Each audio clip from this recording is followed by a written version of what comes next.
Hi folks, let's take a closer look at how we actually join strips for making a binding or for doing a border. Sometimes we have two pieces of fabric, or we don't have a long enough length of fabric to actually go around the edge of a wall hanging or quilt or what have you. So we need to make a join, and rather than making a join so it is a straight line, we try and make a join so as it's actually a diagonal. Okay, so it's a diagonal line.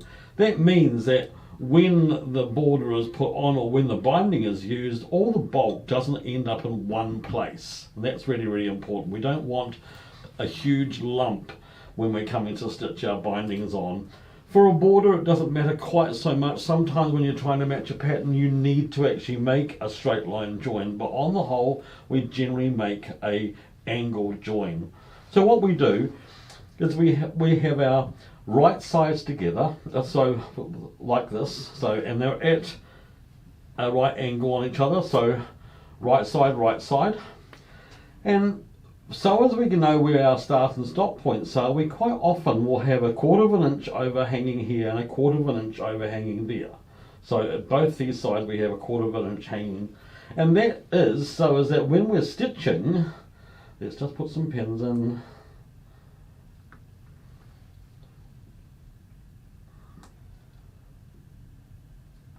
It's so as that when we are stitching, we can then make a 45-degree angle from point to point, and those 2 points are quite visible. Now I'm just using a chalk marker. This is a really old one. So you can just see a faint chalk line here. That means we're going to be stitching across here, but we have a physical starting point and a physical ending point just by having that step of the 1/4 of an inch, and that really helps.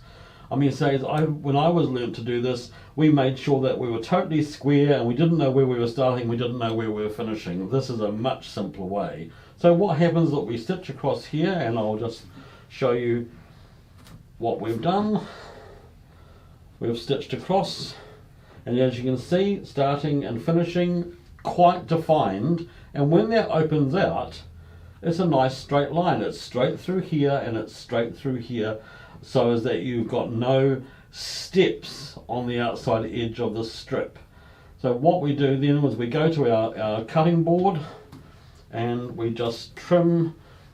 So we come over to our cutting board and we trim our seam allowance back. Now it can be a 1/4 of an inch, it can be 1/2 an inch. I'm always arbitrary and go in the middle. So there we have our seam allowance there. But when that's opened up, we still have some little lumps of fabric sticking off at the ends. So what we want to do is we want to actually remove those just by lining up and again lining up.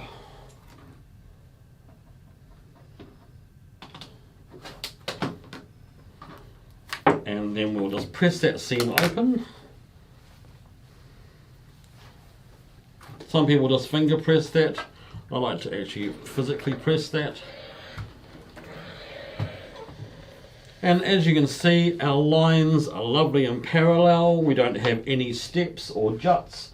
And that's how we do an angled or a bias join in a binding.